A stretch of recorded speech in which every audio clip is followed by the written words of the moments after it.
Bienvenue sur DMG TV, les histoires mystiques. Tu es nouveau sur la page, n'oublie pas de t'abonner, de laisser un commentaire, de liker, de partager. Tu veux raconter une histoire? Envoie ta demande et tu vas monter, raconter l'histoire. Donc vous connaissez les règles, non? On ne mentionne pas les noms des gens, on n'indique pas les locations des gens. Il y a souvent des gens qui disent c'est bien d'indiquer pour sauver des vies, machin, mais en sauvant les vies, il ne faut pas qu'on condamne la vie de celle qui raconte ou de celui qui raconte. Rappelez-vous bien de ça. Le danger, c'est quoi? Quand on parle par exemple, ok, il y a une maison où il y a une bailleresse qui a le serpent dans les toilettes et vous voulez qu'on indique particulièrement cette maison-là. C'est dangereux pour celle qui raconte, pour celui qui raconte. Justement, quand on entre dans une maison, on n'entre pas seulement, on s'installe, on met son matelas, on met tout. On fait les prières. Tu es chrétien, tu amènes ton pasteur, tu es musulman, tu amènes ton imam, et ainsi de suite. C'est tout ce qu'il faut. C'est le message qu'on veut savoir ici là. Ce n'est pas seulement de. On n'est pas là pour accuser. Ce n'est pas le tribunal ici là. Le tribunal, je sais pas. On n'est pas faire un procès. Parce qu'après, il va falloir les preuves. Et on n'a pas ça ici. Moi, je n'ai pas ça en tout cas. Ok? C'est pas ici qu'on fait les règlements de compte. Non. C'est pas ici. Parce que je prends un simple exemple comme ça. Vous pouvez avoir une marque de fabrication de jus qui vient ici monter pour dire que leur fabrication de jus est démoniaque par exemple et prononce les noms. C'est peut-être qu'une histoire va comme ça, mais ça va faire une mauvaise publicité à leur usine de fabrication de jus. Et maintenant, moi, on va m'arrêter que c'est par moi qu'on est passé. Hein? Je ne suis pas dedans. S'il vous plaît. Mentionnez pas les noms. Celui qui va mentionner, je vais faire descendre, même ça va énerver les gens. Voilà. Ok. Bonsoir Larissa. Bonsoir DMG. Comment ça va? Je vais bien, j'espère que toi aussi tu vas bien. Très bien, merci. Okay. Bon, moi je suis au Gabon. Je vais raconter une histoire que j'ai vécue en 2017. C'est lorsqu'un bossu m'avait donné sa bosse en plein marché. Bon, déjà, depuis l'enfance, je vois des choses, je perçois des petites visions que j'ai. Je peux deviner certains trucs qui vont arriver et tout. Donc, pour moi, c'est juste un don comme ça. Ça ne me sert pas trop pour aller faire de mauvaises choses, non. Mais bon, revenons à notre histoire. C'était la veille de la fête. Ça ne te sert pas trop pour aller faire les mauvaises choses, donc tu peux quand même faire les mauvaises choses. Non, pas du tout. Je fais pas de mauvaises choses. Ah, ok. Ok. Donc, revenons à mon histoire. C'était en 2017. C'était la veille de la fête. En fait, je suis musulmane. Je ne sais plus si c'était le ramadan ou la tabaski. Mais c'était la veille de la fête et on devait aller faire les courses à Montbouet. Je suis à Libreville. Arrivé au marché avec mes soeurs, on a commencé les courses. À Montbouet, il y a c'est tellement grand. Il y a Petit Paris, il y a la Tour, il y a Carrefour Léon-Bas. Bon, ça s'est passé à la Tour. À la Tour, il y a un magasin où nous sommes rentrés pour aller regarder des boîtes de conserve. Et comme nous sommes rentrés, déjà, je tombe pas malade. Moi et les maladies, c'est chacun son côté. Pour que je m'évanouisse ou que je tombe malade, c'est rare. Parce que j'étais très, très maladive quand je suis née. Et après 5 ans, c'est passé. Donc, pour moi, les maladies, c'était pas ça. Mais dès que nous sommes rentrés dans le magasin, j'ai senti une présence bizarre. Puis, je me suis évanouie. Et pendant que j'étais au sol, au fait, on m'a montré une vision d'horreur qui s'est passée dans le magasin il y a des années antérieures. C'était comme une maison où on torturait et on tuait les gens. Aussitôt, j'ai expliqué à mes soeurs parce qu'elles savent. Je suis la dernière du ventre de ma mère. Nous sommes 6. Donc, j'ai expliqué à mes soeurs que ici, ça ne va pas. Sortons. Donc, on a pu faire les courses. Nous sommes sortis. On était dans le marché. J'essayais de reprendre avec mes esprits et tout. Donc, on est allé chercher les condiments vers Petit Paris. Et il y a souvent des bossus là qui m'ont dit avec les petites assiettes là, les pièces et tout. Donc, il y a un qui demandait les pièces. Et je crois qu'il est du même pays que moi parce que je suis d'origine nigérienne. Mais je suis née au Gabon. Donc, on est passé. J'étais au milieu de mes 2 sœurs. L'avant-dernière et la 4e. Donc, On marchait et tout d'un coup, j'ai regardé le monsieur m'a regardé, puis il a jeté sa bosse sur mon dos et je me suis écroulée en plein marché. En fait, c'était quelque chose vraiment... Sur place, j'ai attrapé celle qui était devant. J'étais là assise, elle me dit mais qu'est-ce qui se passe? Et le gars, il est parti. Il a fait comme si de rien n'était. J'ai dit mais il y avait un bossu là tout de suite. Elles ont dit oui. J'ai dit mais le gars, il m'a refilé sa bosse. Je ne comprends pas, mais j'ai un poids sur le dos. Et aussitôt, je suis devenue bossu. Donc, j'étais déjà en train de marcher, pliée. Donc, on a fait demi-tour. On a recherché le gars. Quand on l'a retrouvé, j'ai dit, bah, c'est lui.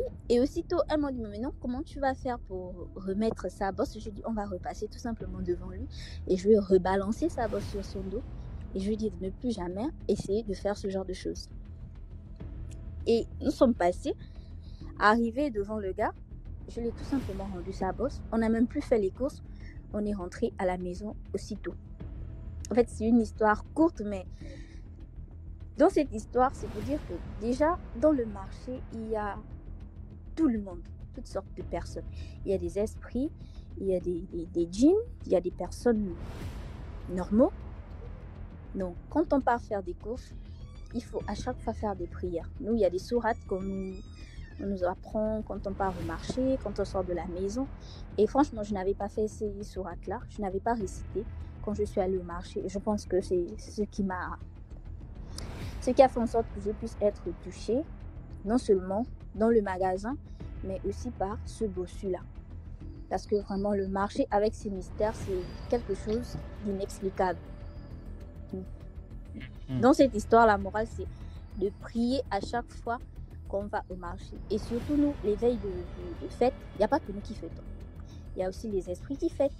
Donc, chacun profite d'aller faire ses courses. Et déjà, les esprits, ils aiment les marchés, ils aiment les poubelles. Ce sont les deux endroits préférés des esprits. Donc, quand on part au marché, la meilleure des choses, c'est de prier avant de sortir. Quand on rentre dans le marché, on prie pour éviter de ramasser n'importe quoi. Parce que je me dis, si je n'avais pas ce côté spirituel qui me permettait, moi, de pouvoir remettre la bosse à ce gars-là, je pense que jusqu'à aujourd'hui, je vais être bossu. Et on devait chercher des solutions à gauche et à droite, sans pourtant savoir comment faire pour que je puisse rendre à cette personne-là sa bosse. Merci beaucoup pour l'histoire, Larissa. Merci beaucoup à vous aussi. Et bonne soirée dans les commentaires. Dans les commentaires. Les marchés là, pourquoi quand moi je passe dans un endroit public, mon ami, tu me touches seulement, je vais d'abord tu me touches seulement comme ça, c'est quoi? Tu me touches par rapport à quoi? Hein? Ah. Puis c'est quand tu passes et tu transpires, tu me touches. Ah. Je me fâche avec toi jusqu'à... C'est mal de... Voilà. Doris, bonsoir. Bonsoir. Stanislas, bonsoir. Même j'ai pris le coup de monter en live pour raconter mes histoires.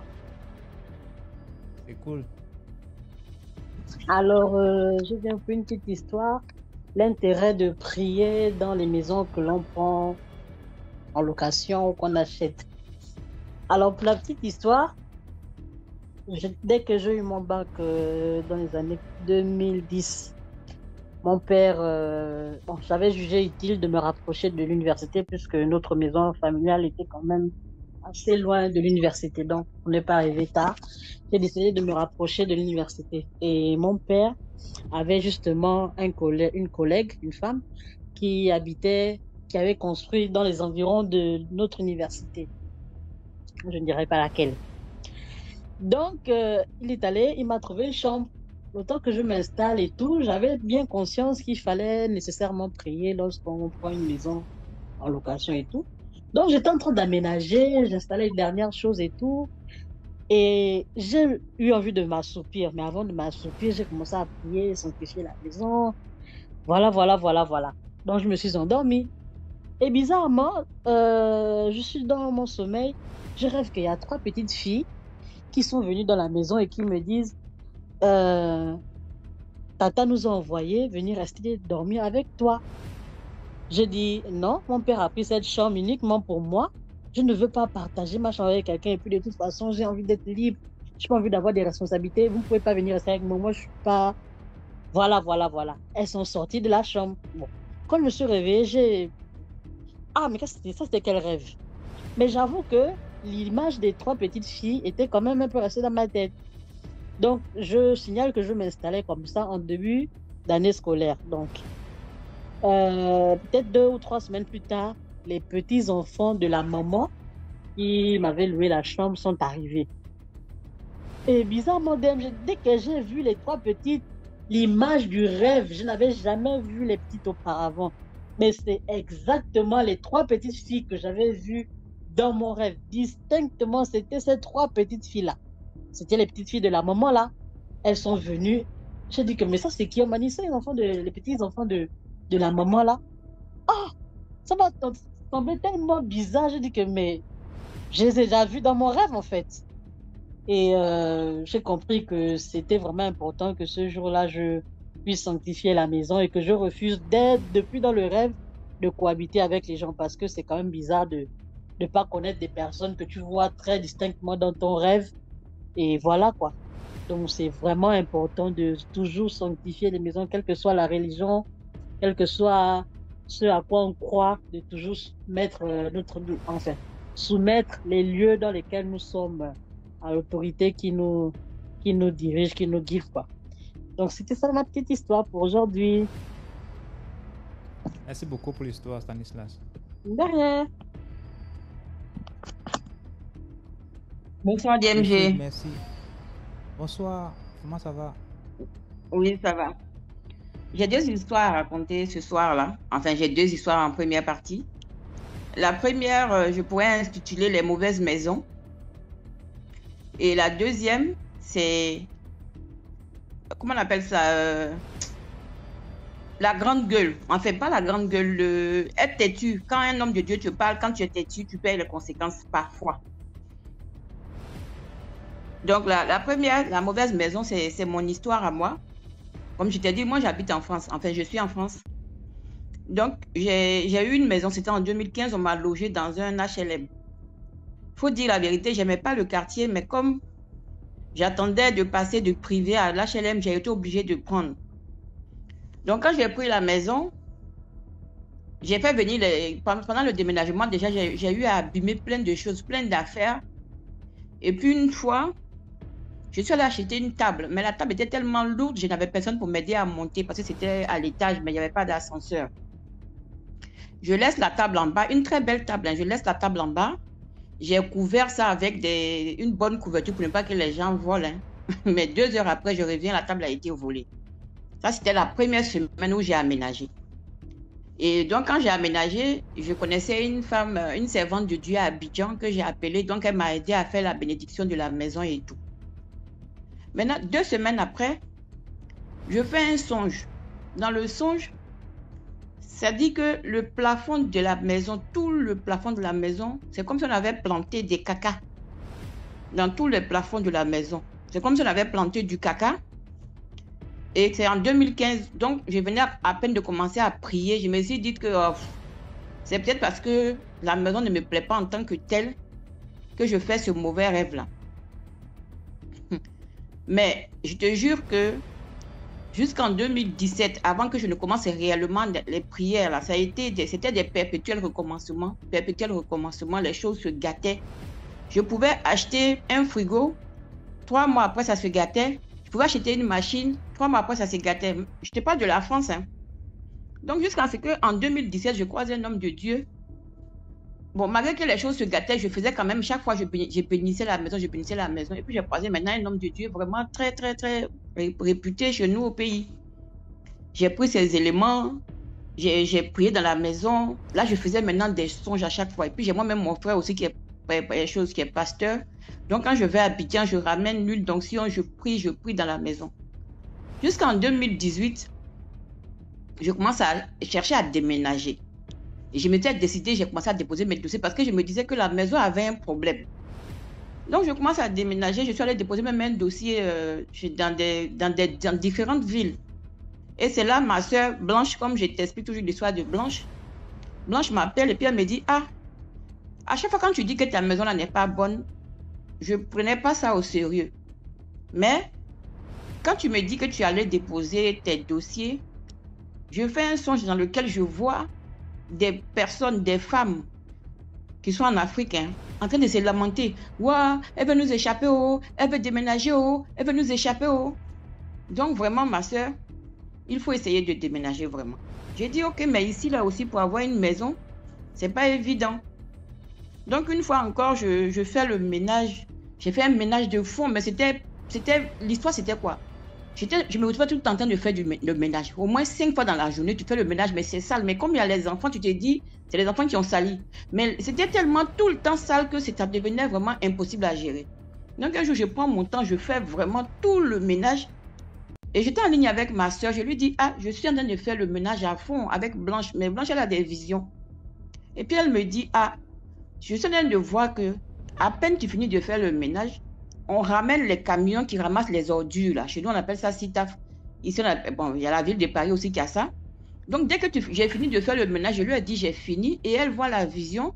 À peine j'ai fini de faire le ménage, ils ont ramené les camions qui ramassent les ordures là pour revenir verser ça dans la maison. Tu vois, donc, alors que c'est une maison que je bénis à chaque fois. Jusqu'à ce qu'en 2019, comme ça, je fasse un songe. Et dans le songe, je vois qu'on est venu m'enlever. C'est-à-dire, deux hommes m'ont ramassé comme ça, mes pieds, mes bras, et puis ils sont allés me déposer devant l'homme de Dieu. Mais lui, il est au pays. Et puis le monsieur me dit, mais tu ne sais pas que ta maison là vole tes bénédictions. Il faut faire, tu vas quitter. Et c'est là, maintenant, je me suis décidé finalement à abandonner la maison. C'est pour dire quoi? Les maisons, souvent, c'est pas... Comme en Afrique, il y en a, mais en Europe, ici, il y en a. Et souvent, il y a des maisons où, quelle que soit la prière que tu vas faire dedans, c'est juste pour combattre. C'est-à-dire que tu es dans un perpétuel recommencement, tu es tout le temps dans les combats, dans les combats, dans les combats. Donc, c'est vrai, il faut prier pour entrer dans une maison.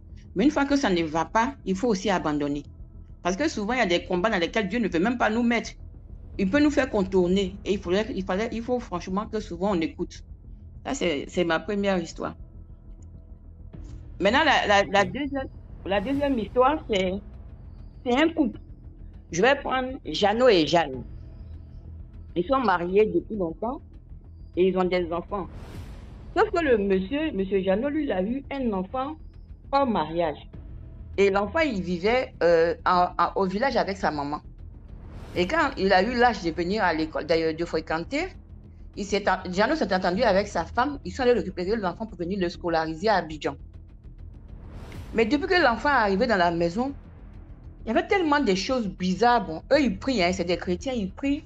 C'était tellement bizarre. Et puis, bon, ils voyaient, mais ils ne comprenaient pas. Mais seulement ce qui les a fatigués, c'est que l'enfant était tellement têtu que finalement, ils ont décidé de retourner l'enfant chez sa maman au village.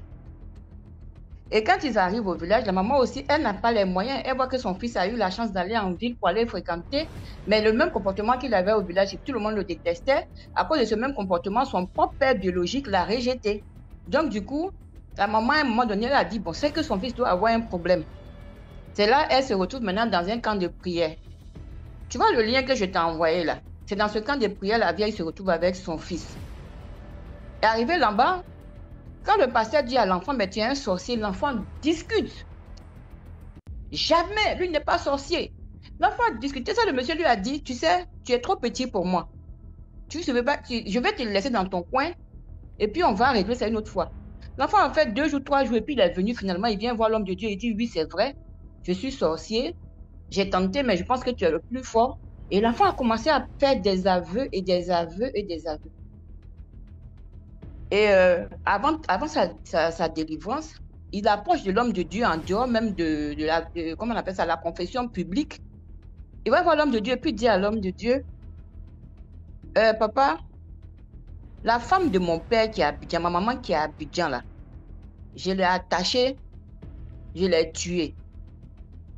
Elle n'est pas encore morte, mais ça ne saurait tarder. Donc vraiment, si tu peux appeler mon papa qui est à Abidjan pour lui dire de venir avec ma maman qui est à Abidjan là, et puis tu vas prier pour elle, sinon ça ne peut pas aller. L'homme de Dieu a pris ça au sérieux, il prend le téléphone, il appelle le monsieur. Et puis il dit au monsieur, arrangez-vous à venir, c'est vraiment urgent. Et Jeannot, lui, il n'a pas discuté, hein. Il a pris sa femme, il dit, venez avec votre femme, que c'est vraiment très urgent. Il y a votre fils qui est ici, qui est en train de faire des aveux. Et il a dit des choses sur votre femme, mais il faut que vous veniez pour que devant vous, l'enfant avoue. Effectivement, le monsieur se déplace, il vient avec sa femme. Et devant, l'enfant réitère ses aveux. Et il dit à l'homme, il dit à son papa, ah, j'ai tué maman. Il reste à ce qu'elle meurt réellement dans la vraie vie. Donc, voilà. Et l'homme de Dieu dit au monsieur, ah, c'est voilà ce que l'enfant a dit. Donc, moi, je dois poser une action prophétique, je dois prier sur vous et puis vous faire un bain d'huile, comme ça, pour briser cet esprit de mort que l'enfant a mis sur votre femme. Et que l'enfant a dit que l'enfant a mis sur la femme, bref. Et le papa, il écoute religieusement le pasteur. Et puis, il dit, je suis bien content que vous ayez trouvé une solution pour mon fils et tout. Mais moi, je ne suis pas évangélique. Il est chrétien, mais il n'est pas évangélique. Je ne vais pas dire autre chose. Il est chrétien, mais il n'est pas évangélique. Donc, lui, il va retourner à Abidjan pour aller voir ses responsables d'église. Et puis, ils vont faire ce qu'il y a à faire. Le pasteur dit non. Vous êtes déjà venu ici. Vous avez bien écouté les aveux de l'enfant. Si je ne fais pas ce qu'il faut, on ne sait pas ce qui va se passer. Le papa dit non. Que lui, il n'est pas évangélique. Il ne peut pas accepter que le pasteur l'a pris sur lui. Le monsieur a tout fait. Le papa a dit vraiment, c'est gentil, mais je ne peux pas. Je t'assure, il a pris la voiture avec sa femme. Ils ne sont pas arrivés à Abidjan. Ils ont fait un accident. La femme est morte sur la route. La femme est morte sur la route. Donc, une fois j'ai eu à expliquer cette histoire-là, les gens me disent non, et que le pasteur devait prier d'abord. Non. Il faudrait que le papa accepte, et la femme aussi accepte que le monsieur prie sur, le pasteur prie. Parce que là, c'est comme s'il y a eu une défiance, en fait, vis-à-vis de Dieu ou bien vis-à-vis du ministère. C'est pourquoi, souvent, il y a des décisions dans lesquelles il ne faut pas trop rentrer. Il y a une chose qui ne nuit pas dans la vie, c'est l'excès de prière. Devant vous, votre enfant qui était sorcier depuis des années, il n'a même pas parlé, mais devant ce monsieur-là, il a réussi à avouer. On te dit simplement, on va prier sur ta femme. Tu dis non. Et que toi, tu n'adhères pas à cette doctrine-là, et tu vas retourner à Abidjan pour que tes responsables d'église prient sur la femme. Et voilà, sur le chemin du retour, la femme est décédée. Histoire authentique et histoire vraie. Donc voilà, ça c'est mon deuxième témoignage du jour. C'est vrai qu'il y a des faux hommes de Dieu, mais personne ne connaît l'onction qui est sur la vie d'un serviteur. Si tu te dis, laisse-moi prier, aucune prière n'est nuit. Si tu ne veux pas qu'il t'impose les mains, tu n'acceptes pas l'imposition des mains. Mais qu'il prie. C'est quand tu défies comme ça, Dieu même se met en fait, il te regarde. Donc voilà, ça c'est ma première histoire. Après, je vais remonter encore pour d'autres histoires. Merci beaucoup. Merci beaucoup pour l'histoire, pour les deux histoires. Bonjour. Bonsoir Juliette. J'espère que vous allez bien. Très bien et toi? Ça va. En fait, j'ai envie de raconter deux histoires. La première, c'est la disparition de... En fait, c'est un ami qui est au marché. Il est ivoirien. Et il me dit que au marché, comme vous avez... Il y a une fille qui est venue expliquer tout à l'heure qu'elle a vécu une mésaventure au marché et tout. Il me dit que lui, à chaque fois qu'il allait au marché, il ne priait pas parce que c'est aussi un musulman. Donc, il me dit à chaque fois qu'il allait au marché, il ne priait pas. Que les pères, les hommes responsables qui étaient au marché lui disaient toujours que « Mais toi, comment tu fais? Tu viens au marché, tu ne pries pas. Nous, avant d'entrer dans nos boutiques, on prie et tout. Mais toi, tu ne fais jamais ça. Tu as toujours la tête en l'air et tout. » Il disait de toutes les façons, je suis musulman, je ne suis pas pratiquant. Je suis encore jeune en fait. Moi, je ne suis pas dans vos choses là. Il dit qu'un jour, il était aux environs de 11 heures. Il dit qu'il voit une dame qui entre dans le magasin. Elle entre dans le magasin. Elle commence à chercher en fait des produits qu'il n'avait pas dans son magasin. Bon, exemple, c'est un magasin de vente de téléphone. Elle entre et elle dit, est-ce que je peux avoir une montre par exemple, ou je ne sais pas, une torche? C'est comme ça que le gars lui dit, madame, je n'ai pas ces articles-là disponibles. Regardez, nous sommes dans un magasin de vente de téléphone. Choisissez ceux qu'il y a en fait ici, là, je ne sais pas. Elle dit non, ok, par exemple, est-ce que vous aurez par exemple des tabourets en vente et tout? Le gars lui dit non, on n'a rien. Et ce jour-là, pour ceux qui sont au Gabon, c'était un 25. Le 25, c'est souvent le jour où les fonctionnaires prennent leur argent là, donc ils font beaucoup de recettes. La dame est restée dans le magasin jusqu'à 15 heures. À un moment donné, eux, ils n'étaient plus en fait sûrs que la dame allait faire une recette. Ensuite, elle sort un billet de 10 000, elle dit au gars, je veux une paire d'écouteurs. Je veux une paire d'écouteurs. Et le gars prend les 10 000, il met directement l'argent dans sa caisse. Quand il met l'argent dans la caisse, il sert à la dame l'article. Et quand il veut rembourser la monnaie, la dame lui dit non, ne me rembourse pas, reste avec la monnaie. Quand il est resté avec la monnaie, ils s'en foutaient. En fait, il continuait sa vie, il continuait à causer avec les autres. Mais ce qu'il avait oublié, c'est qu'il avait la recette de qu'est-ce que je veux dire, du jour passé en fait dans sa caisse. Alors quand il est resté, il n'a pas eu la présence d'esprit de fouiller la caisse. Ensuite, la dame a pris son article, elle est partie. Il dit que c'est aux environs de 17 heures. Quand il veut ouvrir la porte la caisse pour faire ses comptes, il se rend compte que les 600 et quelques mille qu'il avait dans la caisse n'y étaient plus. Alors il commence à crier. Mais chose bizarre, il dit que Dieu merci, ce jour-là, il avait gardé sa clé dans sa poche parce que dès qu'il mettait l'argent, il verrouillait carrément la caisse avec sa clé. Donc il dit qu'il a fouillé, il a appelé les autres personnes du marché. Venez, venez, écoutez ce qui m'arrive. Les autres sont venus. Quand les autres viennent, c'est comme ça que les plus sages du marché lui ont dit, c'est sûr que la dame est venue avec un billet magique. Il a demandé ce que c'était le billet magique. On lui a dit que le billet magique, c'est un billet, ou bien je ne sais pas, qu'on te donne, ou bien on donne aux commerçants. Et quand toi, tu mélanges ça à ton argent, ça fait disparaître toute ta recette. Donc, c'est comme ça qu'il a demandé des conseils et tout, machin. On lui a dit non, en fait, il est trop tard.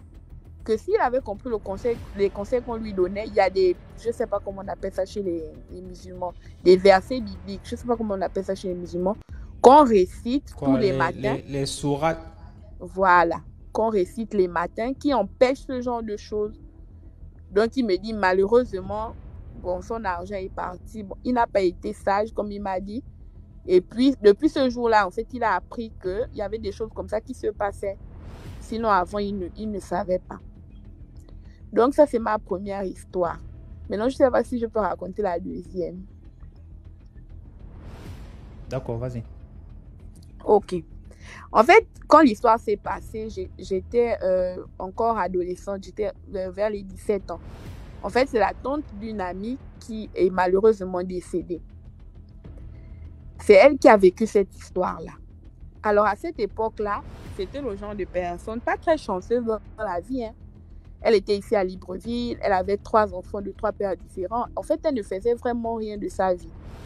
Mais elle était là, elle vivait. Et ce n'était pas une personne problématique. Hein. Ça allait quand même pour elle. Et un jour, elle disait toujours aux gens qui l'entouraient qu'elle allait rencontrer monsieur riche, elle allait partir, etc. Et les gens se moquaient d'elle. Toi, avec ton, je ne sais pas, ta vie, qui aura encore envie d'épouser une femme qui a 3 enfants de 3 pères et puis qui ne fait rien de sa vie. Mais elle disait toujours, un jour, ça va aller. Donc, un jour, il y a un monsieur qui est venu d'une autre province, que je ne vais pas citer, qui était directeur d'une entreprise là-bas. Alors, il est venu ici à Libreville. Et qu'est-ce qui se passe? Le monsieur, au bout d'une semaine, parce que lui, il était en congé, il lui propose d'aller vivre avec lui dans sa province où il travaillait, où il avait un bon poste et tout. Et elle, sans réfléchir, elle a porté ses pieds, elle est partie. Parce que quand tout le monde se posait les questions au quartier où elle était partie, ma copine me disait, elle a trouvé quelqu'un de riche et elle est partie. En fait, c'est ce qu'on nous donnait comme réponse. Alors, quand elle part, elle dit que la première fois quand elle arrive, tout le monde, dans la ville où le monsieur habitait, tout le monde a regardé de manière bizarre.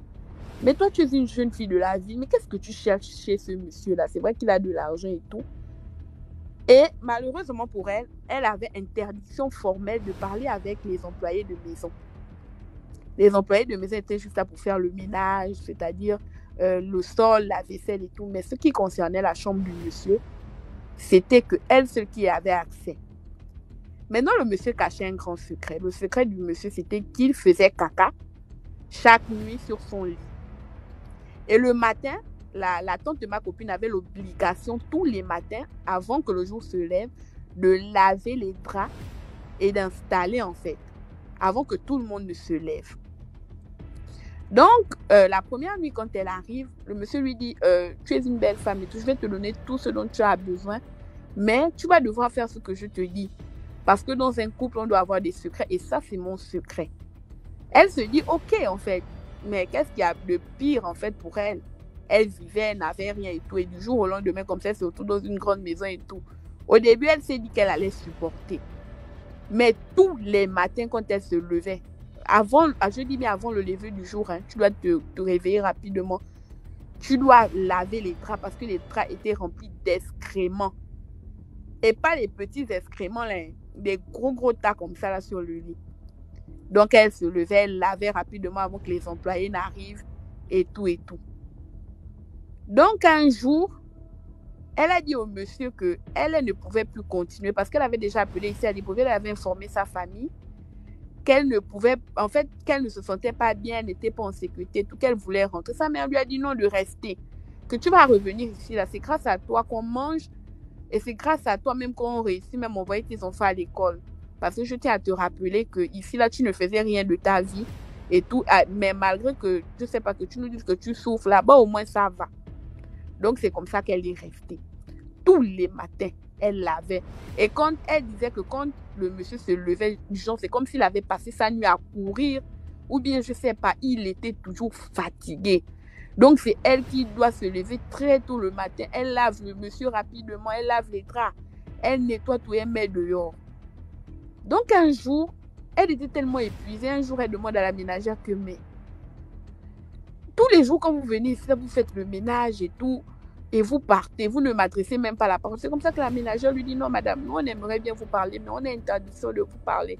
C'est comme ça qu'elle demande à la ménagère de s'asseoir et de lui expliquer des trucs. La ménagère lui dit, non, avant que vous n'arriviez, le monsieur avait déjà une femme auparavant, mais la femme est décédée. La femme est décédée parce que selon les gens du quartier, elle avait découvert un secret qu'il ne fallait pas découvrir. C'est comme ça qu'elle a dit, ok. Et quand elle était en train de parler avec la dame de ménage, le monsieur est sorti. Il s'est énervé. Il a ordonné immédiatement que la ménagère, en fait, s'en aille. Il a remis de l'argent. Tiens, c'est l'argent du mois. Prends ça et dégage. Je ne veux plus te voir. C'est comme ça que le calvaire a continué. À un moment donné, elle a commencé à perdre ses cheveux. Elle perdait ses cheveux, elle maigrissait. Elle dit qu'un jour, elle est sortie. Il y avait une dame dans la ville chez qui, une fois, elle avait acheté des oranges. La dame là, lui a dit que ma fille, pourquoi tu permets de mourir comme ça? C'est comme ça qu'elle demande à la dame, mais mourir comment? La dame lui dit que ma fille, je ne te connais pas. Mais je te demande que si tu as encore une mère, retourne chez toi. Je ne sais pas. Demande à ta mère de faire quelque chose pour toi. Je vois que tu n'es pas une mauvaise personne, mais pourquoi tu te laisses mourir comme ça? Elle dit qu'elle n'a plus parlé, elle est rentrée à la maison. Puis un jour, le monsieur voyait qu'elle était devenue tellement triste, bizarre et tout. Il lui dit, je vais bien te laisser partir chez toi, mais à une condition. Si avant le lever du jour, tu te lèves, et cette fois-ci, au lieu de faire le ménage, de tout nettoyer, tu manges mes excréments, là, tu pourras rentrer chez toi et tu pourras être libre. Elle dit qu'elle s'est mise à pleurer. Elle a demandé que Seigneur Jésus, je suis dans quel problème comme ça? Elle a appelé sa mère, elle a expliqué. Comme ses parents, ce n'étaient pas des gens qui étaient soit dans la tradition, soit dans le christianisme, eux, ils ne savaient pas quoi faire. Le problème a persisté. Plus une semaine plus tard, elle a mangé les excréments du monsieur comme il avait demandé. Il lui a remis la somme de 6 millions. Je me rappelle très bien de la somme qu'il lui avait remis. Il lui a remis la somme de 6 millions après avoir mangé les excréments. Et il lui a dit, maintenant tu peux partir, tu es libre. Quand elle est partie, quand elle est arrivée ici à Libreville, je vous jure devant Dieu que parce que ma copine se vantait à chaque fois que sa tante avait trouvé un mari qui avait de l'argent, qui était riche et tout, qui envoyait même de l'argent, qui scolarisait ses frères et sœurs. Quand elle est arrivée ici à Libreville, je vous jure devant Dieu qu'elle ne ressemblait pas à quelqu'un, soi-disant, qui avait trouvé un mari riche. Elle ne ressemblait plus à quelqu'un qui avait trouvé un mari riche. Elle était tellement devenue fanée et tout. Quand elle est arrivée, elle n'avait qu'un petit sac. Les cheveux sur la tête étaient presque quittés et tout. Quand elle est arrivée, on a contacté un prêtre exorciste parce que tous les soirs chez eux, il n'y avait que les séances de prière, les prières, les chansons et tout. Donc, quand elle est arrivée, elle n'a même pas fait un mois. On a déclaré qu'elle avait eu un cancer du cerveau, un truc comme une lourde maladie façon là. Elle avait eu un cancer du cerveau après. On l'a internée. Elle n'a même pas fait un mois de vie, elle est décédée. Donc, en fait, c'est ce qui s'est passé. Et puis, en fait, je me suis rappelée de l'histoire maintenant parce que il y a de cela quelques mois, c'était l'anniversaire de sa mort. Ils ont fait une cérémonie et tout. Donc, c'était pour dire aux jeunes filles, vous connaissez déjà, attention. L'argent. Bon, bref, bonne soirée à tous dans les commentaires. Merci beaucoup, Juliette, pour l'histoire. De rien. Dans les commentaires. Hello, DMG, ça va? Ça va très bien, et toi? Ça va. C'est la première fois que je monte dans ton live. En fait, j'ai juste une petite histoire à raconter. Alors, quand j'étais au bled, en fait, au Cameroun, j'avais perdu ma grand-mère et tout. Elle était venue sur Yaoundé parce qu'elle était malade. Du coup, elle est morte à la maison. Et ensuite, on a préparé son deuil et puis on est allé... il y a eu la levée du corps et on est allé au village et tout. Du coup, on arrive, on installe la dépouille, on met tout est OK. Et là, on est assise. Moi, il faut rappeler que c'est la première fois que j'allais au village. Bon, on ne savait pas, moi, comment ça se passait. Du coup, il y a un fou qui arrive. Il commence à danser, il chante et tout. On étonne. J'ai fait, mais il veut quoi, lui? Pourquoi il chante, en fait? Il dit, ouais, les villageois sont contents aujourd'hui, ils vont bien manger et tout. Ah, moi, je me dis, comme c'est des villageois, il y a beaucoup de nourriture, ils vont s'amuser, ils vont manger. En fait, il ne parlait pas de cette nourriture-là, en fait. Du coup, à un moment de la soirée, il vient, il voit mon oncle, il lui dit, en fait, il ne faut pas aller... les réunions, vous savez, les réunions qu'on fait souvent là, pendant le deuil, dans la nuit, là, à 23h minuit, on appelle ça... Enfin, en patois, ça s'appelle un silaouf, en fait. Et en français, ça veut dire demande du deuil et tout, de ce qui s'est passé. Il vient, il voit mon oncle, il lui dit, faut pas assister à ça. Parce que si tu assistes à ça, ça va aller mal pour toi, en fait. Ils vont te faire un truc là-bas. Mon oncle lui dit, va là-bas et tout, va là-bas. Mais qu'est-ce que tu me veux et tout. Il le chasse comme un malpropre, en fait. Le pauvre. Bon. Il a dit, moi, j'ai juste prévenu. Moi, je m'en vais. Du coup, on a continué la veillée le vendredi soir et tout. Le samedi, on enterre et tout. Du coup, nous, on rentre sur Yaoundé. Et mon oncle, il prend sa voiture avec d'autres personnes dans la voiture et tout. Il vivait aussi à Yaoundé, donc il est rentré sur Yaoundé. Et là, ils ont fait un accident. C'est le seul, en fait, qui est mort dans la voiture. Les autres, ils n'ont rien eu. Rien, en fait. Donc, en fait, le fou, il avait raison. Ça veut dire que le fou, il était doublé et qu'il savait, en fait, ce qui devait arriver. C'est quand même incroyable. Ça veut dire que les fous, en fait, ils ont une capacité de discernement qui n'est pas négligée, en fait. Bon, voilà ma petite histoire. Je vous souhaite une bonne soirée et je vous dis à bientôt. Merci beaucoup, LSM. Et bonne soirée à toi aussi. Merci. Au revoir. Bonsoir. Abla. Bonsoir, DMG. Comment ça va? Bonsoir. Ça va bien. Et vous? Très bien, merci. Ok. En fait, j'aimerais partager un petit message avec vous, mon histoire. En fait, quand j'étais dans l'enfance, j'avais banalement 6 ans. Lorsque la couturière, il y avait une couturière devant notre maison là, qui me faisait des petites robes, elle était gentille avec moi. Et de temps en temps, quand je revenais de l'école, j'allais rester chez elle en attendant que ma maman ne revienne. Donc voilà, un samedi soir, on nous apprend que la couturière est décédée. Bon, à mon âge, je ne savais pas ce que c'est que une personne morte, comment ça se passe et tout. Voilà, il y a quelques amis de maman qui étaient venus chez elle. Les amis étaient dans le même quartier avec nous. Donc, elles étaient en train de discuter sous la paillote. Et maintenant, là où moi j'étais assis, il y avait un couloir. Moi, je peux regarder dans le couloir, mais la position de maman et ses amis sous la paillote, elles ne peuvent pas voir ce qui se passait dans le couloir. Or, là où moi j'étais assis, je pouvais voir dans le couloir. Et au fond du couloir, j'aperçois la dame qui était censée manger. Je la vois dans une robe verte au fond du couloir. Elle me faisait la main de venir. Je disais, oh, pourquoi elle m'appelle?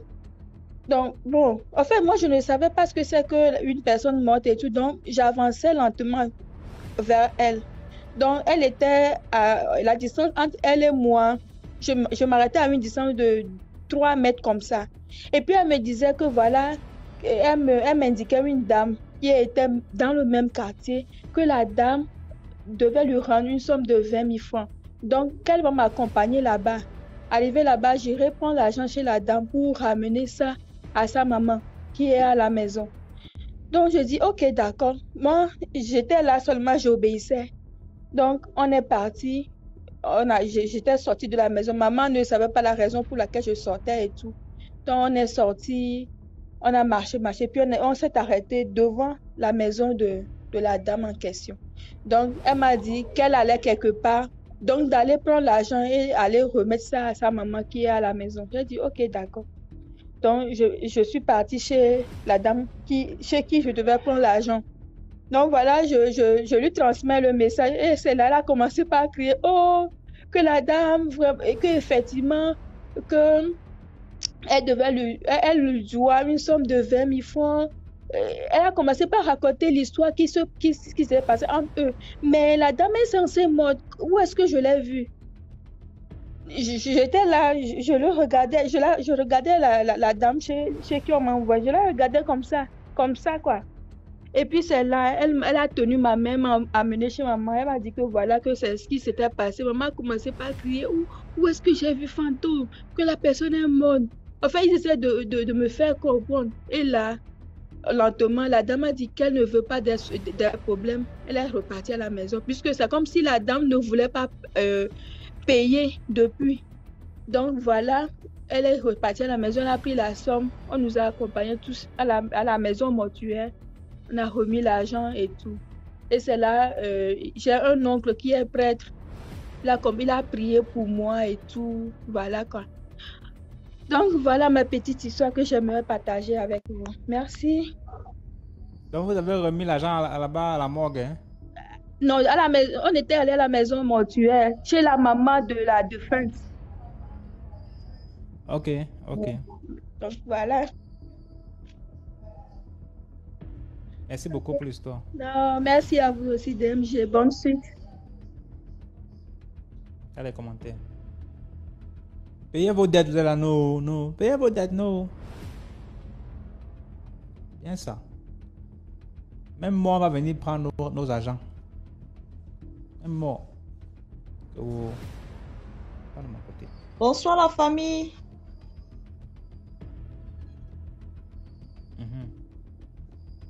Bien, l'histoire que je vais raconter ce soir, c'est une histoire dont j'ai été témoin. En fait, il s'est trouvé que en 2004, nous étions en famille. Et un jour, on était à la maison un midi et voilà un jeune qui vient. Il rentre dans la cour et mon père, il faut que je signifie que mon père était le président des Béninois dans la ville où nous étions. Et donc, il arrive parfois que des Béninois qui viennent d'arriver dans la ville viennent loger chez nous à la maison. Et ce jour-là, nous étions là et voilà un jeune qui rentre à la maison, tout sale, très bizarre. Et il vient, dès qu'il arrive, on le fait asseoir, on lui donne la place, il s'assoit. Mon père lui demande, tu viens d'où? Il dit à mon père que je viens d'Abidjan, parce que l'histoire se passe en Côte d'Ivoire. Il dit à mon père que je viens d'Abidjan, je suis arrivé ici, vraiment, je connais personne. Et je me suis renseignée auprès des gens, on m'a indiqué votre maison et je suis venue. Mon père a dit, OK, il n'y a pas de problème. Il y a des chambres qui sont là pour les étrangers qui viennent. Et on loge le jeune homme. On le loge, il reste avec nous, il commence à se familiariser. Un jour, mon père lui demande, qu'est-ce que tu sais faire comme travail? Et il dit à mon père qu'il a appris la photographie, qu'il sait faire la photographie. Donc, mon père lui achète un appareil numérique et il le met en contact avec,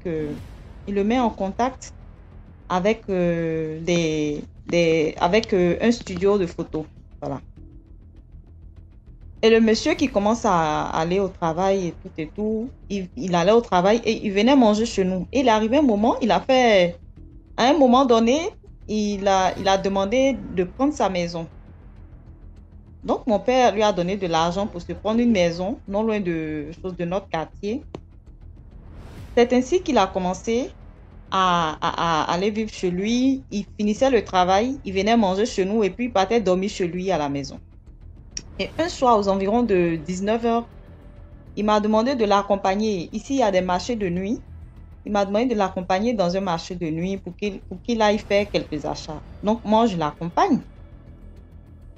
Et pendant qu'on finissait les achats, on s'est retrouvé devant une petite boutique de vente de peluches.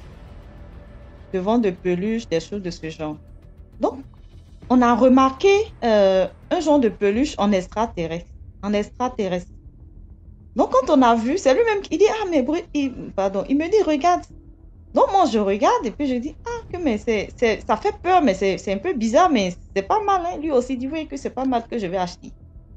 Donc, on va vers le monsieur, on lui demande, tu vends à combien? Le monsieur donne un prix, je ne me rappelle plus trop du prix, qui, franchement, c'était pas trop cher, mais moi, je lui ai dit, écoute, on a fait trop d'achats, on s'en va. Il dit, non, que ça me plaît, je vais prendre. Il essaie de me convaincre. Moi aussi, bon, je lui dis, ok, on va prendre, mais ça fait peur quand même. Hein. Il dit, non, laisse, je vais prendre. Et il prend sa peluche. C'est moi-même qui ai attrapé la peluche jusqu'à chez nous à la maison. On a mangé et puis lui, il a pris la peluche pour aller chez lui à la maison. Il emmène le truc à la maison. Et le lendemain matin, vers 4 h du matin, il y a des gens qui viennent chez nous à la maison qui commencent à frapper le portail. Donc tout le monde est alerté, tout le monde se réveille. C'est l'un de ses voisins qui vient nous dire « Ah, que votre frère là, vraiment, ça ne va pas chez lui, hein, venez voir. » Et mes grands frères, mes grandes sœurs sont allés le voir, mais tout était mélangé dans son salon et dans sa chambre. C'est-à-dire que le matelas était humide, comme si on avait versé de l'eau sur le matelas. Et ils ont commencé à prier pour lui, parce que quand ils sont arrivés, il était vraiment dans les vapes, ils ne savaient même pas où il était super, super, super bizarre. Donc ils ont prié pour lui, et quand il s'est retrouvé, ils lui ont demandé, mais qu'est-ce qu'il y a? Et chose bizarre, la peluche n'était plus accrochée au plafond dans le salon, parce que c'est là-bas qu'il l'avait mis. La peluche s'est retrouvée au sol, dans l'angle au salon. Donc on lui demande, mais qu'est-ce que tu as? Qu'est-ce qui ne va pas? Il dit que pendant qu'il dormait la nuit, il a entendu un grand bruit comme quelque chose qui est tombé dans son salon. Et le temps qu'il réagisse, il s'est retrouvé avec la peluche sur son lit. Et lui et la peluche ont commencé à se battre. Les deux ont commencé à se battre jusqu'à ce que le truc même lui serre le cou. Et lui, il ne savait plus où il en était. Tout ce qu'il disait Jésus. Et il dit qu'il avait perdu toutes ses forces. Et c'est Jésus, il disait. Jusqu'à ce que ses voisins entendent les bruits. Et quand ses voisins ont cassé sa porte et qu'ils sont rentrés, tout s'est arrêté. C'est là que ses voisins sont venus nous appeler à la maison. Et vraiment, ce jour, moi-même, je m'en voulais. J'étais désespérée parce que j'ai dit que j'étais avec lui quand il a acheté la peluche. Et ils ont appelé un pasteur qui est venu prendre la peluche. Et le monsieur en question, ils sont allés à l'église, ils ont prié pour lui, brûler la peluche.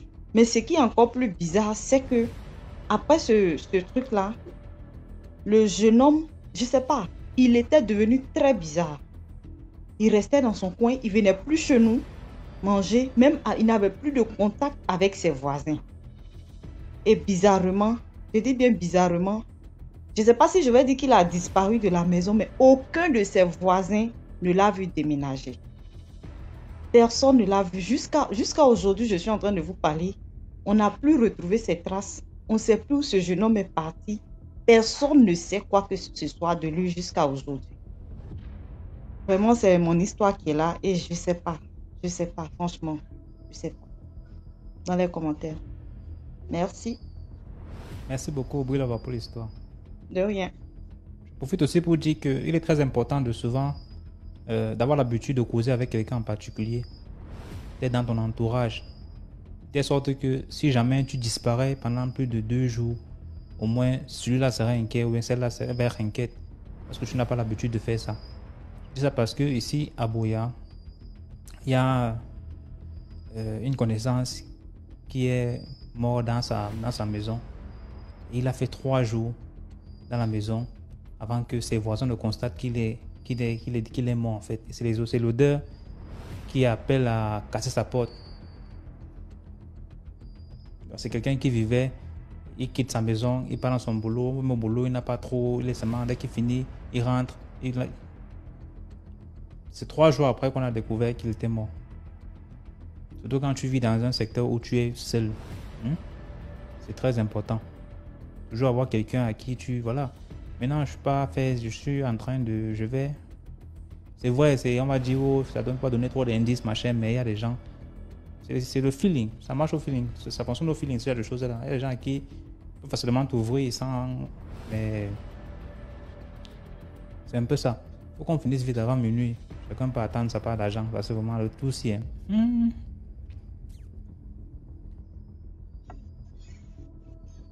Comment vous allez? Très bien, et toi? Ça va, hein? Bon, moi, j'ai raconté l'histoire d'une tante qui a été corrigée par un fantôme, en fait. Le volume est pas, tu as les écouteurs? Non, j'ai pas les écouteurs. Voilà, c'est mieux là. C'est bon? D'accord, donc je disais que c'est l'histoire d'une tante. Bon, une tante, c'est une tante du quartier qui a été corrigée par un fantôme, en fait.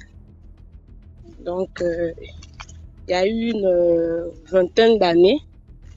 C'était une tante qui était du genre qui sortait tout le temps. La nuit, elle était dehors. Elle avait une fille qui avait à peu près 3 ans.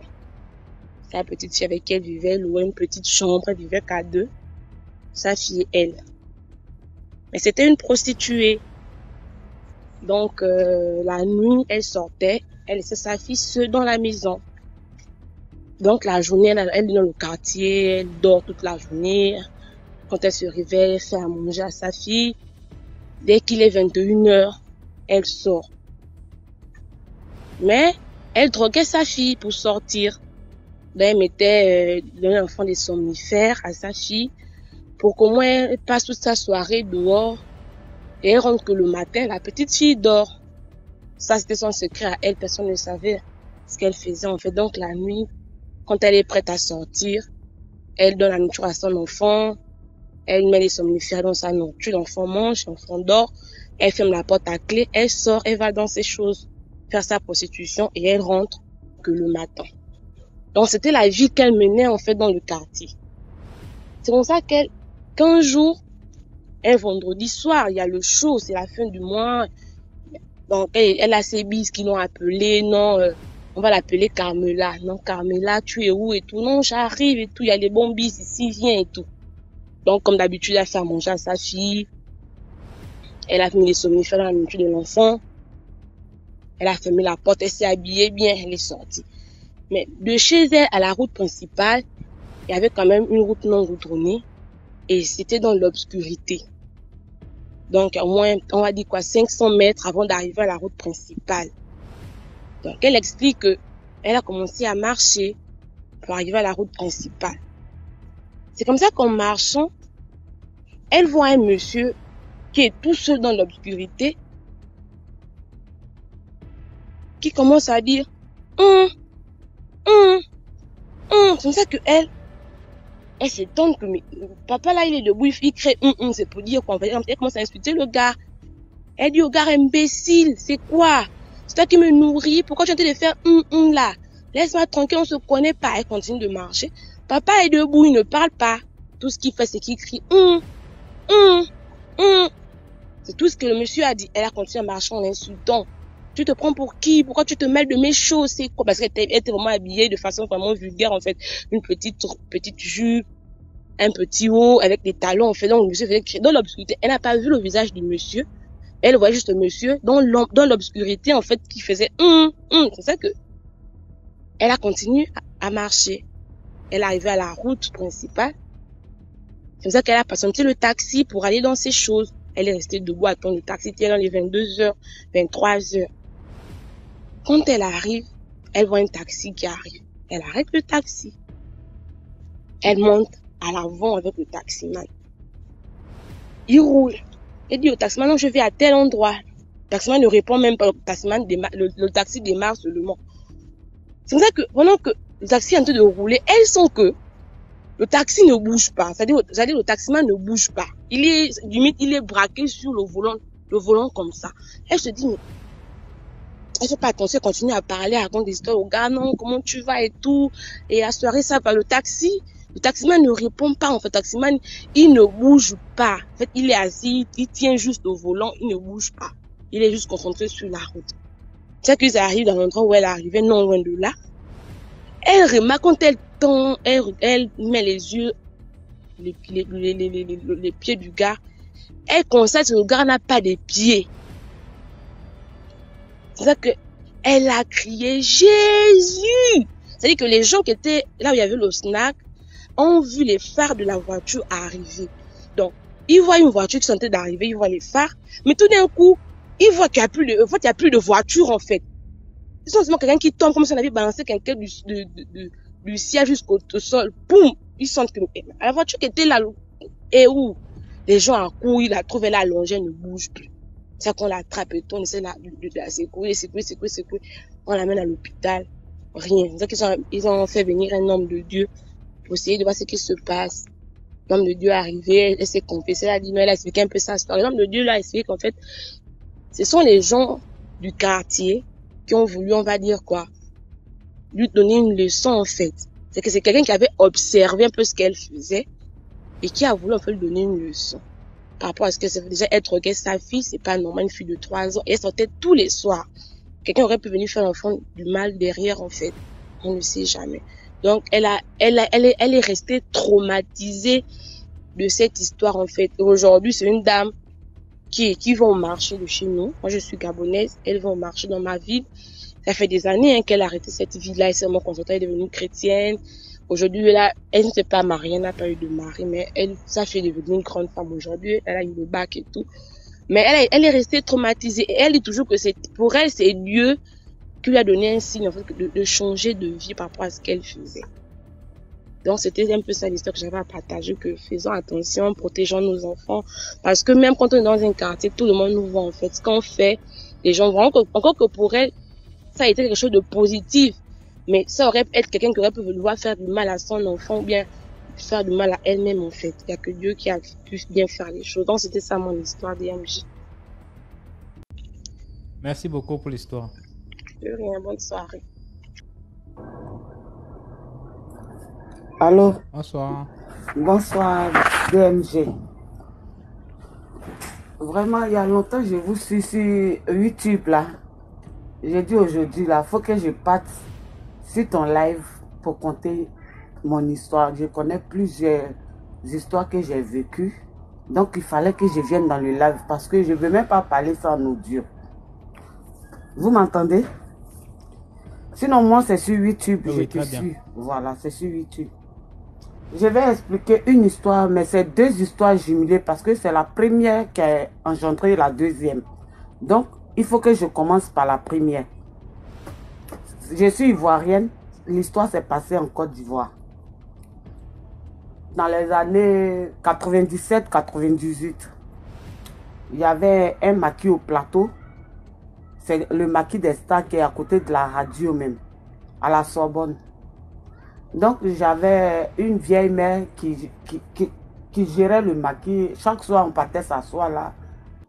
Puisque moi, j'étais sa filleule, elle était ma marraine, on partait s'asseoir. Et elle avait d'autres camarades aussi qui venaient s'asseoir là. Donc on était là et puis il y a une qui est arrivée, une autre camarade de ma vieille mère là, qui est arrivée. Elle tremblait comme ça. Donc on lui a demandé, on était en train de partager une bière. De toutes les façons, c'est ma vieille mère, mais je n'étais pas petite. Hein. Je n'étais pas petite dans les années 97, 98. Je devais avoir 22 ans, 21 ans par là, je n'étais pas petite. Donc on était en train de partager la bière. Puis on lui a demandé, elle a demandé, mais bon, je ne peux pas dire son nom. Je vais dire par exemple, Béa. Elle dit, Béa, pourquoi tu trembles? Elle dit, mais Béa maintenant qui répond, mais tu as attendu, tu as vu le jeune qui est venu me chercher tout à l'heure là. Elle dit, oui, j'ai vu, vous étiez assis là, tout de suite, et puis vous êtes parti en taxi. Elle dit, ah, il y a longtemps, il est derrière moi, il m'a dit qu'il a l'un de ses tontons, ses vieux pères, qui veut une femme avec des belles jambes, bien belles, teint clair. Ce qui est sûr, il a décrit la forme que... Excusez-moi, je suis un peu grippée. Il a décrit la forme que la fille a. Donc, il voulait me mettre sur son tonton.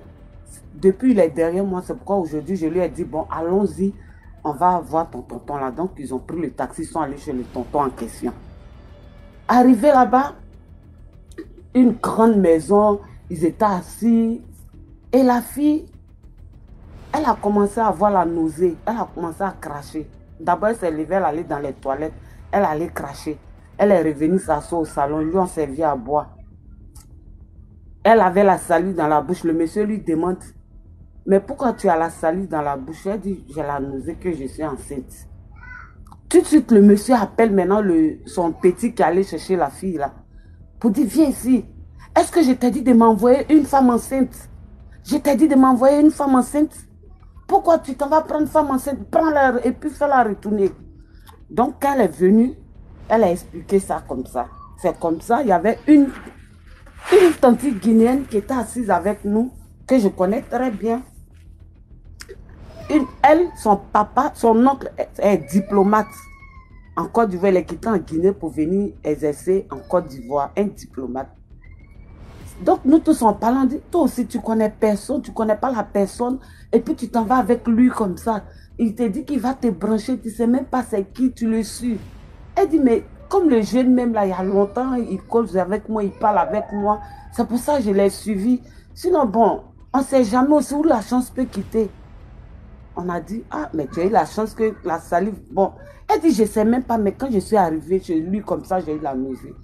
C'est comme ça, la tante guinéenne a dit, mes filles, c'est pas une histoire de tu le connais pas, tu le connais. Une personne peut te connaître pendant 20 ans, et puis s'il veut te faire du mal, il va te faire du mal. Il peut même te connaître aujourd'hui. S'il veut te faire du mal, il va te faire du mal. Donc, je vous conte mon histoire. C'est comme ça qu'elle a commencé. Elle dit, mon oncle était affecté en Côte d'Ivoire. Il a quitté la Guinée. Un diplomate. Il a quitté la Guinée pour aller exercer en Côte d'Ivoire. Elle était avec lui là-bas. Donc, elle dit, un matin, elle sortait pour aller à la boulangerie, prendre le pain pour venir. Il y a un monsieur qui a garé sa voiture. Il dit, maman, tu es belle. Et puis, si tu la vois, c'est une guinéenne peule jolie. Vous connaissez la beauté, les beautés guinéennes là, les peules guinéennes, de toute façon, elles sont belles là. Tu es jolie, tu es où, tu habites chez qui? Elle dit, je suis chez mon papa. Il dit, alors je vais connaître tes parents. Il est parti, le monsieur est parti avec elle. Ah, j'ai vu votre fille là, qui était à la boulangerie. J'ai dit, je vais connaître ses parents, il me plaît, m'intéresse et tout ça. Je vous dis que je vous parle d'une grande personnalité de la Côte d'Ivoire qui a dragué la petite. Et ils sont partis. Mais comme on ne peut pas citer les noms, donc il est parti chez les parents de la fille. Là. Il s'est présenté. Ah, à partir d'aujourd'hui, je vais être avec votre fille et tout ça là. Le tonton de la fille diplomate là, le monsieur diplomate dit, il n'y a pas de problème. Comme vous êtes venu à la maison, il n'y a pas de problème. Donc toujours il venait. Il envoie les sacs de riz, il envoie les présents, il envoie les cadeaux. Pendant 2 ans. Longtemps. Donc, il a mis la fille en question. Quand il vient, il donne l'enveloppe à la fille, il donne aussi aux parents. Malgré que son tonton avait l'argent. Mais lui, le monsieur lui donnait encore de l'argent.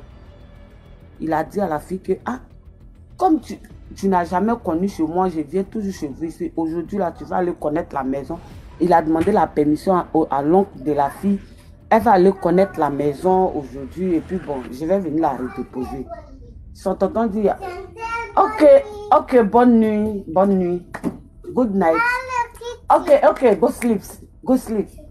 Ok, bonne nuit, ok, go sleep. Donc c'est comme ça. Il a pris la fille dans la voiture, ils sont partis à Cocody. C'est une commune d'Abidjan où vivent les boss. Quand on dit Cocody en Côte d'Ivoire, là, c'est le quartier des boss. Donc quand ils sont arrivés, la voiture rentrait au garage et il y a un gardien de ce monsieur-là qui a dit en peul, et Dieu, on a ramassé le sang la nuit là encore. Donc la fille, elle est peul, elle a entendu ce que le gardien peul là, il a dit en langue peul. Donc quand ils sont rentrés, le monsieur a fait asseoir la fille au salon et puis il est rentré dans la chambre. Quand il est rentré dans la chambre, la fille était sur son qui-vive maintenant parce qu'elle a entendu l'un de ses frères vigile devant le portail du monsieur qui a dit « Et on va ramasser le sang la nuit là encore. » Donc elle était sur son qui-vive maintenant. Elle était assise. Toute sereine. C'est comme ça le monsieur, le boss là, il est rentré dans la maison. Quand il est sorti de la maison, il a attaché les pagnes qui t'a baoulé façon. Les pagnes de combien. Quand on dit chez nous, en Côte d'Ivoire, combien là, c'est en baoulé, ça veut dire pagnes des féticheurs. Les féticheurs, ils les attachent pour danser. Il avait attaché au rein. Il a mis kaolé sur lui partout. Il a attrapé que des chevals là. Petit comme ça dans sa main. Donc c'est le queue de cheval là. Excusez-moi, c'est la queue de cheval là. Il voulait prendre pour taper la fille.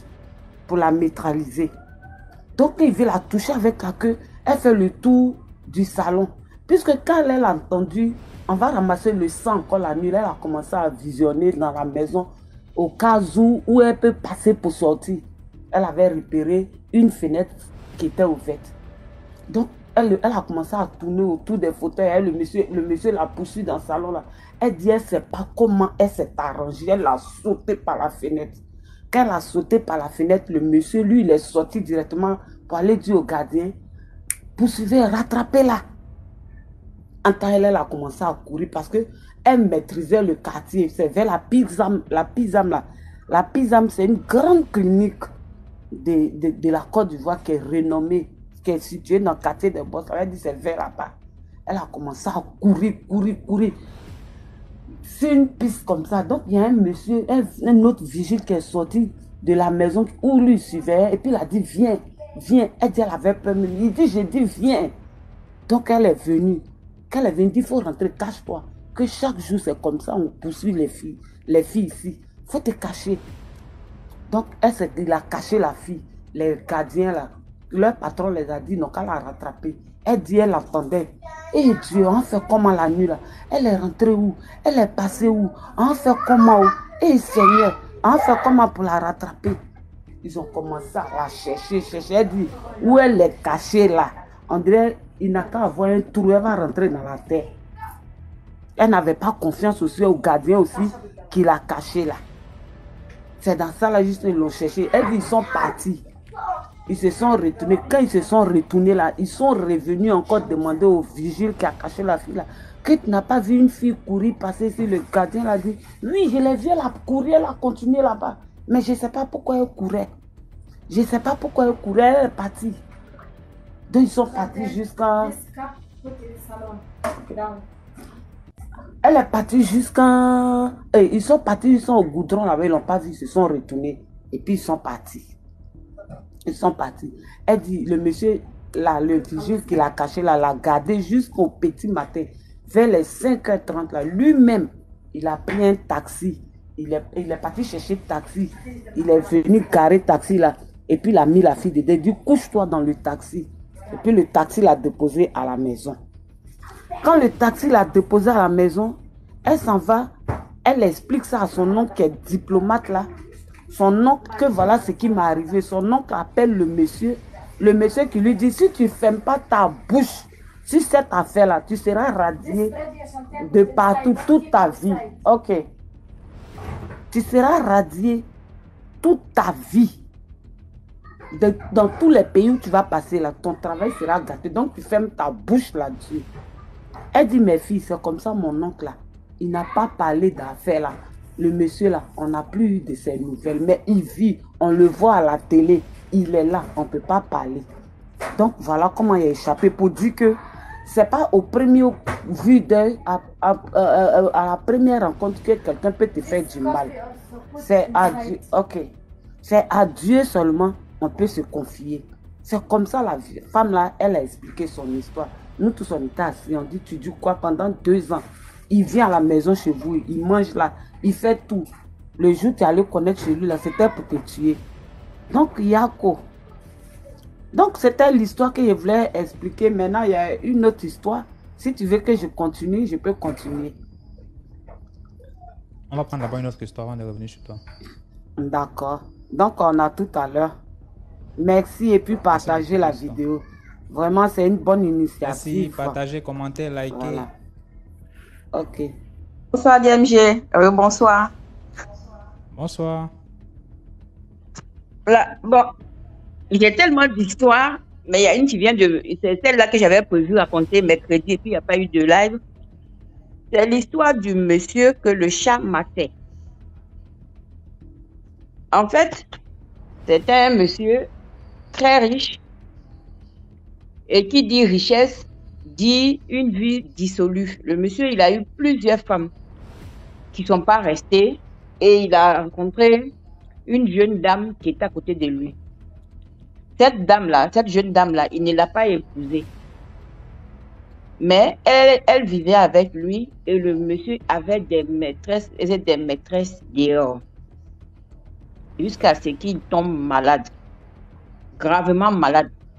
Il était malade dans telle enseigne que il a dépensé des millions et des millions de francs pour se faire soigner.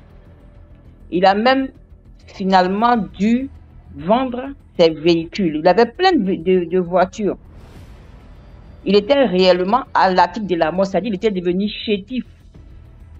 C'est dans ça, une connaissance de sa femme avec laquelle il vit, femme entre parenthèses, vu qu'il ne l'a pas épousée, lui a parlé d'un homme de Dieu qui est vraiment bon. Donc, le jour où ils ont pris le monsieur pour envoyer chez l'homme de Dieu en question, c'était un jour de culte. Le culte était public. C'est la pauvre jeune dame-là qui portait le monsieur au dos. Elle a mis au dos et puis elle a envoyé chez l'homme de Dieu. Et dans le public, il y a quelqu'un qui a reconnu ce monsieur-là. C'est lui-même qui est venu parler du monsieur pour dire « Ah, ce monsieur-là, c'est pas un petit monsieur. Il était tellement riche que lui, il est surpris de voir le monsieur dans cet état-là, abandonné de tous. Et c'est la petite femme-là qui le porte au dos pour l'envoyer à la prière. » Donc, pendant que le monsieur était malade, il avait un chat à la maison chez lui. Donc, quand il était couché dans son lit, il ne pouvait pas bouger hein, parce qu'il fallait tout lui faire. La pauvre femme était obligée de tout lui faire, même lui porter les couches et tout. Il n'y avait que la femme et le chat. Et donc, quand le monsieur est couché dans son lit, deux fois, son chat vient et puis le chat commence à le mater. Le chat commence à le masser. Il a même filmé le chat en train de le masser. La femme a filmé le chat en train de le masser. Donc, quand, par la grâce de Dieu, ils sont arrivés chez ce serviteur de Dieu-là, qui a commencé les prières, et puis, miracle, le monsieur est guéri. C'est-à-dire, le monsieur de la maladie à la guérison, c'est deux personnes différentes. Quand il était malade, on se disait qu'il était vieux, là, il avait l'air d'avoir dans les 80 années et tout. Mais quand il est guéri, c'était un très bel homme, il était très grand, vraiment un très bel homme. Donc, il est venu à l'église, il a rendu son témoignage. Et quand il rendait son témoignage, il dit, il a fait un rêve dans lequel Dieu lui a dit, ma fille qui a été à côté de toi pendant que tu étais malade là, il faut l'épouser, il faut la marier. Tu vois? Donc il est venu, il a rendu le témoignage à l'église. Et puis l'homme de Dieu lui a dit, oui, il faut la marier. Tu n'as pas besoin de faire un mariage grandiose. Il faut faire un petit truc, même un mariage à 4, je t'encourage. Parce que quand Dieu donne comme ça des directives, il faut les suivre. DMG, le monsieur n'a pas marié la femme. Et j'ai oublié, une petite parenthèse, j'ai oublié même, c'est le plus important. Quand il est venu chez l'homme de Dieu avec sa femme, et puis l'homme de Dieu a donné de l'huile pour aller bénir la maison, tout et tout. Le chat a disparu de la maison. J'avais oublié ça, c'est la parenthèse la plus importante. Le chat a disparu de la maison. C'est-à-dire le premier jour, ils sont allés chez l'homme de Dieu. Et puis, il a donné des huiles, des parfums, tout. Ils sont venus, ils ont aspergé la maison. Le chat a disparu de la maison. Donc, quelques jours après, 2 semaines après, comme ça, le monsieur fait un songe. Dans le songe, il voit son chat sur la clôture. Sauf que le chat a porté un pull-over. Le chat était en pull-over. Mais lui, c'est son chat. Donc, naturellement, il appelle, il dit au chat, dès qu'il a appelé le chat l'a vu, le chat lui a lancé un regard, puis le chat a disparu. Le chat n'est plus revenu dans la maison, ni dans les rêves, ni dans la réalité. Le chat n'est plus jamais apparu. Ça, c'est que le monsieur guérisse et que lui-même, dans son propre songe, Dieu lui dise, il faut honorer ma fille, il faut l'épouser. Le monsieur, quand il est venu rendre son témoignage, effectivement, l'homme de Dieu l'a encouragé. Il dit, quand Dieu donne des directives comme ça, surtout que c'est des directives directes à toi-même, il faut faire ce qu'il te dit. Le monsieur a dit, oui, j'ai compris. Oui, j'ai compris. Il n'a pas épousé la femme. Là où je te parle, le monsieur, il est mort et enterré. Parce que, il faut dire quoi? Quand le monsieur avait l'argent dans cette vie dissolue, là, il a fait des choses qui ont blessé la femme, mais par amour et puis par fidélité, elle est restée auprès de lui. Là où tout le monde l'a abandonné, elle est restée auprès de lui. Jusqu'à ce qu'il soit vraiment guéri et que lui-même il vienne rendre témoignage. Donc, quand il est guéri, là, il est reparti dans ses anciens travers. Du coup, Dieu a levé sa main sur lui. Souvent, j'exhorte les hommes en général. Quand on dit de choisir bien la femme, c'est vrai. Mais souvent, quand tu es un homme qui a une bonne femme, deux fois ses actions ne lui sont pas portées en préjudice parce que la femme avec laquelle il est, c'est une bonne femme et que Dieu a la main sur cette femme-là. Et cette femme-là, ses prières montent au devant de Dieu. C'est pourquoi généralement, il y a des hommes qui ont des mauvaises attitudes, mais qui sont quand même bien dans la vie parce qu'ils ont des très bonnes femmes à la maison. Donc lui, il a eu la chance. À cause de cette femme-là, Dieu lui a donné une seconde chance. Honore la femme et puis range ta vie. Il n'a pas voulu. Il est mort et enterré. Donc voilà, ça c'était comment on appelle ça? Ma troisième histoire. Je vais encore remonter. Comme il y a du monde en attente. Merci beaucoup pour l'histoire.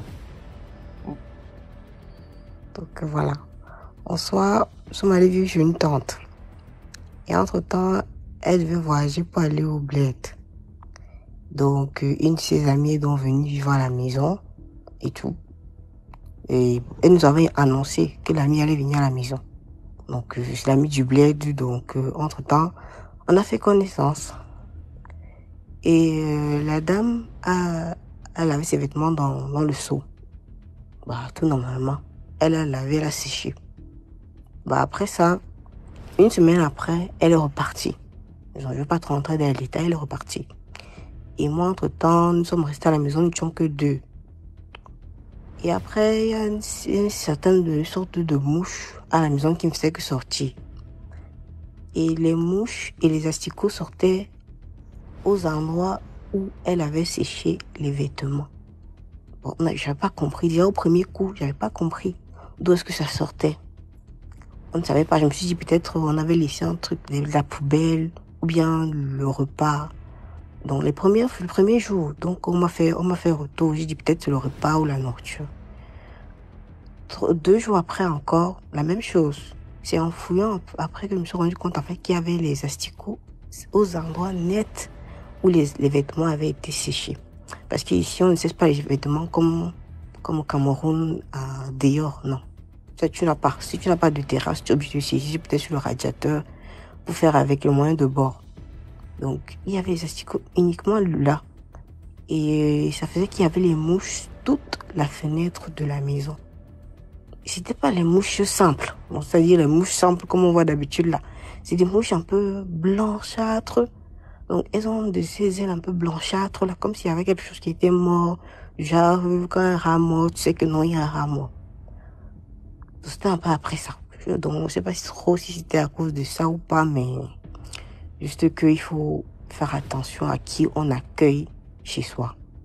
Que ce soit l'ami, ça peut être quelqu'un de longue date que tu connais, mais il faut faire très très attention. Donc, je sais pas. Voilà. Je vais descendre. Merci. Merci beaucoup, Aude, pour l'histoire. Mhm. Ok, j'ai compris, merci. D'accord. Ben, je vais t'expliquer. Seigneur, c'est qui ça? Je vais t'expliquer l'histoire de ma grand-mère. C'est elle qui a La grand-mère vécu qui appelle comme l'histoire. ça, décroche d'abord au téléphone, c'est la grand-mère qui appelle. Non, c'est mon père qui m'appelle, mais comme je sais qu'on va durer au téléphone, je préfère finir avec DMG et puis après je vais le rappeler. Donc, c'est ma grand-mère qui vit l'histoire et c'est ma grande sœur qui m'explique parce que bien évidemment, à l'époque, moi, j'étais pas encore là. Donc, on va intituler l'histoire Le mystérieux voyageur de nuit. Donc, ma grande sœur qui partait au village avec les parents chaque fin d'année scolaire, c'était comme un rituel.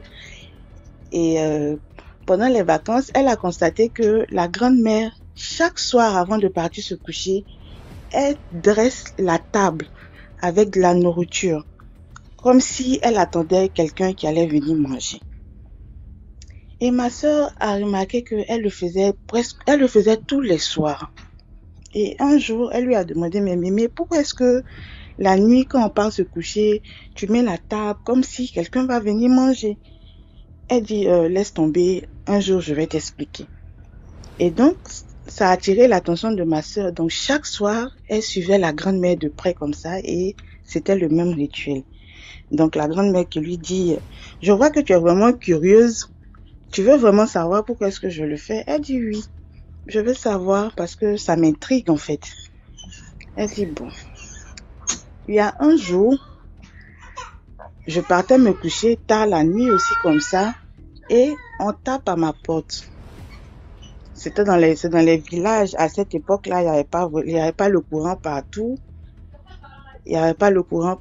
C'était les lampes tempête là. Donc, on tape à sa porte.